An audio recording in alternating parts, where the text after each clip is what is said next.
Hey everyone, it is late at night and I am Norman. The watch industry is currently revisiting the stylings of the 1970s. I totally blame this on Once Upon a Time in Hollywood. Now I am kind of biased because I absolutely love that movie.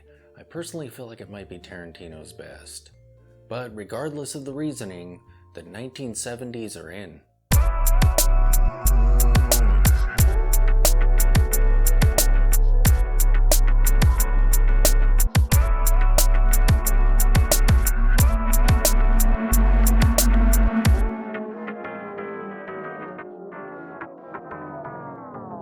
And one aspect of that era are the brilliant Genta designs of the Royal Oak and the Nautilus. And the piece that I'm discussing tonight definitely takes its cues from the Nautilus, the Maen Manhattan. Maen is a micro brand that's passed through my feeds a few times in the past, but I've never really looked at them. It is an extremely young brand, founded in 2017. The company was created by two friends, Sebastian Corgians and Jules van Heelvoort. Both were living abroad when they met, and both shared a love of watches. Conversations about starting up a watch brand had come up numerous times during their time together, and in 2017 they took the plunge. As of today, the brand offers 6 different collections, and most of their watches are available at absolutely spectacular prices. They offer such pieces as the Manhattan 37, the Hudson 38 MK4, the Skymaster 38 MK2, the Hudson 38 Sangwall edition, and the Greenwich 38 GMT. The brand's name harkens back to Old Dutch. It is actually the word for moon. My understanding is the brand name is pronounced like man, but with a slight E in there. So pretty much exactly how it's spelled. However, the name could also be attributed to a ship called the Halve Maen. It was a Dutch East India Company ship. Its claim to fame is that in 1609 it sailed into what is today New York Harbor. I personally like the Hudson 38, which is a really smart looking dive watch. It features a very unique handset. They are stick hands with a wider, almost pencil shaped casing around them, leaving only the last little bit of the hands free of this wider section. The hour hand has a pop of red on the end. The seconds hand is a needle shape with a lollipop near its end. It has wide batten markers for the hours and a very detailed minutes/seconds track around the edge of the dial. There are pops of red at the 12, 3, 6, and 9 o'clock positions, where the numeric indicators are in a red font. There's a date window at the 3 o'clock, and sadly it does not match the dial, being black on white. However, there is a model available that's no date.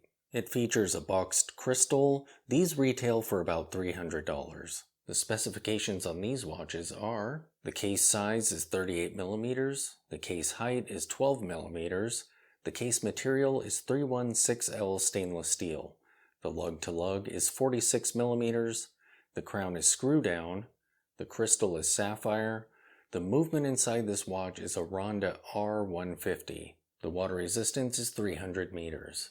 I also really like the Skymaster 38. This is a chronograph watch that marries the aesthetic of the Speedmaster and a dive style watch, kind of like the Hudson due to its rotating bezel. The bezel has 12 hour markers on it, so it can be used as a second time zone. The subdials are at the 3, 6, and 9 o'clock positions. The hands are wide stick hands, and the seconds hand has a great looking rectangle near its tip. These retail for about $1,000. Its minutes track is nearly identical to that of the Hudson, minus the red highlights, and it has batten markers for hours. I love the pusher's style, and the overall aesthetic of these watches is just brilliant. As for the specifications on these watches, the case size is 38mm, the case height is 10.9mm, the case material is 316L stainless steel. The lug-to-lug is 46mm, the crown is push-pull, the crystal is sapphire, or you can get these in a Hesalite version. The movement inside is an ETA 2894-2, and the water resistance is 50 meters. And now we come to the Manhattan 37. I feel like this is one of the coolest looking Nautilus Homage watches I've seen yet. In fact, with the D1 probably leaving my collection, I feel like at some point I may need to add one of these as a replacement, you know? I mean, 37mm is a perfect size for this aesthetic. And there are variants that are no date. And that is actually the toughest detail to track down because the Nautilus itself actually has a date. These watches feature integrated bracelets. They are nice and sleek in appearance. Everything about the bracelet is smooth and flush. We see similar minutes and hour hand sheathing that we saw in the Hudson. The seconds hand is a tapered needle hand. The hour markers are stick batten markers, and the minutes track is minimalist.